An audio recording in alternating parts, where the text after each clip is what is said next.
à ses détriments. J'aurais même appris que certains se prépareraient à ce que, oui, ils vont poser des problèmes. Non, mais ils m'ont viré parce que je ne suis pas d'accord pour un troisième mandat. Ce n'est pas le cas. Ah bon? Si on... Il y en a qui se préparent déjà pour cela. Non, ce que je dis, moi, je n'avale pas mes mots et je ne tergiverse pas. Oui, mais là, vous parlez en parabole, là. Je ne mettez sur la table. Je ne parle jamais de façon... Je ne parle pas de manière parabole, je parle de manière affine, directement.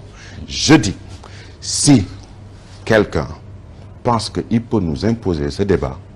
Mais ce quelqu'un-là, il a un nom et un visage. Non, mais vous m'avez parlé de 5 majeurs. Il y a d'autres personnes qui vous parleront de 6 majeurs, ou 8 majeurs, ou 10 majeurs, ou je ne sais pas comment est-ce que l'on les appelle. Eux tous autant qu'ils sont.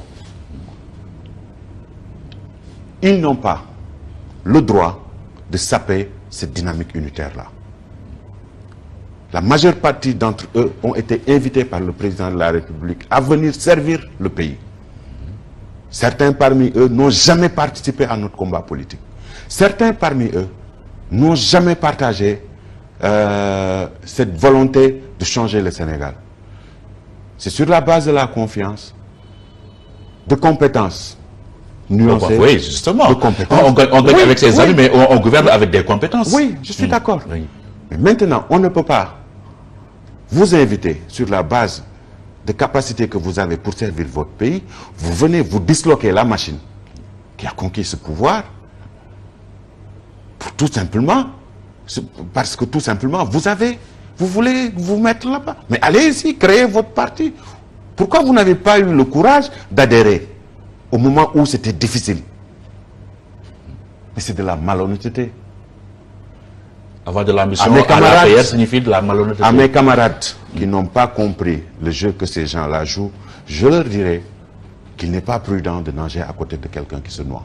À mes camarades qui seront tentés d'être induits en erreur par ces gens-là, je leur dirais qu'il n'y a pas de perspective politique gagnante dans cette isolement. C'est une mise en garde que vous le faites là. Ce n'est pas une mise en garde, c'est une vérité que je suis en train de dire. Et c'est une réalité qui va se passer.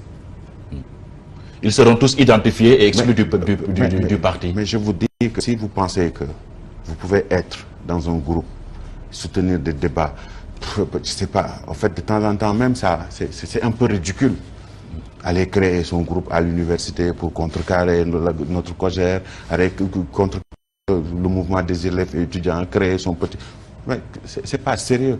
Avoir son petit commentateur, avoir son journaliste, avoir son analyste, avoir son politologue qui fait pas... C'est pas sérieux. Ça sape cette dynamique qui nous a permis quand même, depuis lors, d'insulter les journalistes là. Je n'insulte personne. Oui. Je n'insulte personne. Ce que je dis, c'est une vérité que tout le monde peut apprécier. Avant les élections présidentielles, je pense qu'il y a eu d'autres élections. Mais les choses se sont...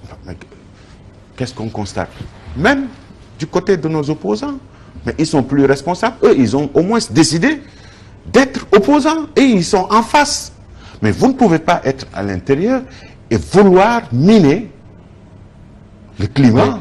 Il y a des gens qui minent de l'intérieur le parti. Oui, et susciter des débats, essayer de... Mais c'est malhonnête, c'est de la déloyauté. En le faisant, vous ne pouvez même pas avoir la sympathie des Sénégalais. Ça, c'est sur le plan humain. Sur le plan moral, est-ce que vous avez déjà vu un traître réussir? Jamais. C'est pas possible.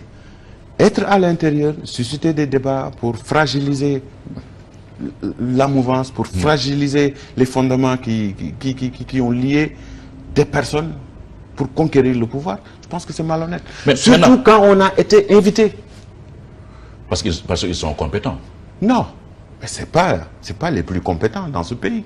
Je vous rappelle que la nomination politique, ça c'est quelqu'un d'autre qui le disait, c'est à 80% de confiance et 20% de compétence.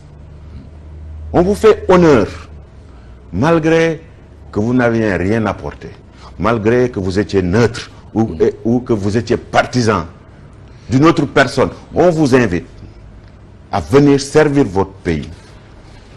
Vous venez, au lieu de travailler honnêtement à réaliser ces projets, parce qu'il y a une réalité.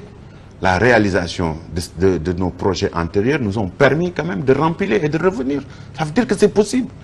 Auriez-vous de vous concentrer à ce travail, vous suscitez une polémique, vous soutenez des débats, vous êtes en connivence avec nos détracteurs, dans le but de nous affaiblir, sous prétexte que vous préparez votre propre candidature ou votre propre héritage. Mais c'est irresponsable.